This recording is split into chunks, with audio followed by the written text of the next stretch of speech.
प्राचीन मिस्र, फेरोज और पिरामिडों का देश आज भी हमें हैरान करता है।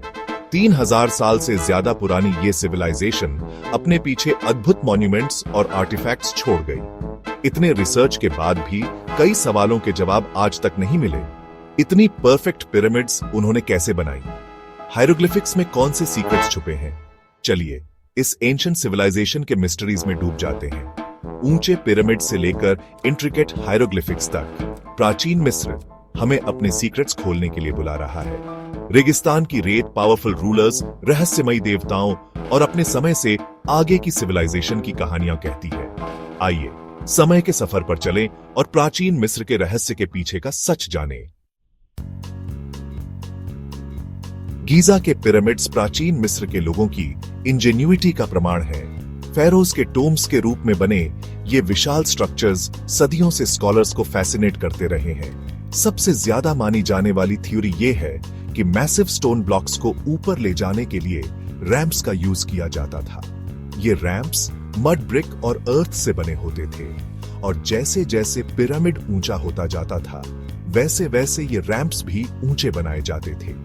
एक और थ्योरी इंटरनल रैंप्स या पिरामिड के चारों ओर एक स्पाइरल रैंप के यूज की बात करती है, लेकिन एग्जैक्ट मेथड्स आज भी डिबेट का विषय है। इन स्ट्रक्चर्स का विशाल साइज और कंस्ट्रक्शन की प्रिसिजन आज भी ऑ और वंडर पैदा करती है। पिरामिड्स का कुछ स्टार्स के साथ प्रिसाइज अलाइनमेंट कुछ लोगों को यह मानने पर मजबूर करता है कि प्राचीन मिस्र के लोगों के पास एडवांस्ड एस्ट्रोनॉमिकल नॉलेज थी। उदाहरण के लिए गीजा के 3 पिरामिड्स ओरियंस बेल्ट के स्टार्स के साथ रिमार्केबली अलाइंड है। ये कॉन्स्टलेशन मिस्र के लोगों के लिए रिलीजियस सिग्निफिकेंस रखता था, जो इसे अंडरवर्ल्ड और रीबर्थ के देवता ओजिरिस से जोड़ते थे। ये सेलेस्टियल अलाइनमेंट चाहे जानबूझकर किया गया हो या संयोग से, पिरामिड्स के मिस्ट्री में एक और इंट्रीगिंग लेयर जोड़ता है। क्या प्राचीन मिस्र के लोगों ने स्टार्स को अपने कंस्ट्रक्शन के लिए गाइड के रूप में यूज किया था, या ये अलाइनमेंट सिर्फ एक कोइंसिडेंस है? Section 4, visitors from beyond the alien hypothesis. कुछ थ्योरीज कहती हैं कि पिरामिड्स के कंस्ट्रक्शन में एक्स्ट्रा टेरेस्ट्रियल बीइंग्स का हाथ हो सकता है। इस हाइपोथेसिस के सपोर्टर्स ऐसे मैसिव स्ट्रक्चर्स को बनाने के लिए जरूरी एडवांस्ड टेक्नोलॉजी की ओर इशारा करते हैं। उनका कहना है कि बिना किसी बाहरी मदद के प्राचीन मिस्र के लोगों के पास इतना नॉलेज या टूल्स नहीं हो सकते थे। हालांकि इस थ्योरी के पास कोई कॉन्क्रीट एविडेंस नहीं है और मेन स्ट्रीम आर्कियोलॉजी इसे खारिज करती है। हालांकि एलियन हाइपोथेसिस फ्रिंज थ्योरीज में एक पॉपुलर टॉपिक है, लेकिन ऐसे क्लेम्स को थोड़े स्केप्टिसिज्म के साथ देखना जरूरी है। Section 5, lost treasures, the hunt for hidden riches. सदियों से लॉस्ट इजिप्शियन ट्रेजर्स का आकर्षण एडवेंचरर्स और ट्रेजर हंटर्स को अपनी ओर खींचता रहा है। सोने, जूल्स और प्राइसलेस आर्टिफैक्ट से भरे हिडन टूम्स के किस्से मशहूर हैं।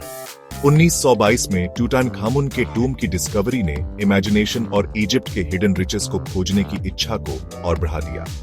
हालांकि कई ट्रेजर्स मिल चुके हैं, लेकिन अदर लॉस्ट टूम्स और हिडन चेंबर्स की खोज जारी है। इन इलूसिव ट्रेजर्स को खोजने में मदद के लिए अब एडवांस्ड टेक्नोलॉजीज जैसे ग्राउंड पेनिट्रेटिंग रेडार का यूज किया जा रहा है। Section 6, life in the Sands, the people of ancient Egypt. Pyramids की ग्रैंडियर और फेरोज के मिस्ट्री के अलावा प्राचीन मिस्र एक ऐसी सिविलाइजेशन थी जो जिंदगी से भरपूर थी। लोग स्किल्ड फार्मर्स, आर्टिस्ट्स और क्राफ्ट्समैन थे। उन्होंने राइटिंग, मैथमेटिक्स और एस्ट्रोनॉमी का एक कॉम्प्लेक्स सिस्टम डेवलप किया।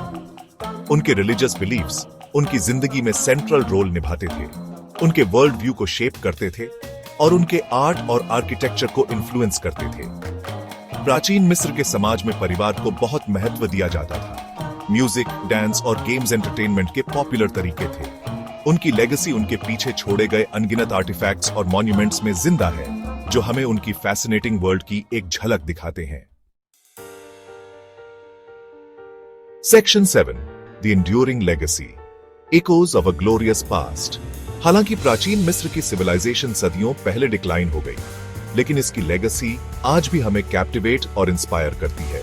पिरामिड्स ह्यूमन इंजेन्युइटी और एम्बिशन का प्रमाण है। हायरोग्लिफिक्स उनके बिलीफ्स और वर्ल्ड व्यू की एक विंडो खोलते हैं। उनका आर्ट और आर्किटेक्चर आज भी हमारे आर्ट और आर्किटेक्चर को इन्फ्लुएंस करता है। प्राचीन मिस्र हमें याद दिलाता है कि सबसे बड़ी सिविलाइजेशंस भी राइज और फॉल होती हैं और अपने पीछे अपनी फॉर्मर ग्लोरी की गूंज छोड़ जाती है। जैसे जैसे हम इस एंशिएंट सिविलाइजेशन को एक्सप्लोर और स्टडी करते रहते हैं, वैसे वैसे हमें ह्यूमन क्रिएटिविटी की इंड्यूरिंग पावर और पास्ट के इंड्यूरिंग अल्यूर की डीपर अप्रिशिएशन मिलती है।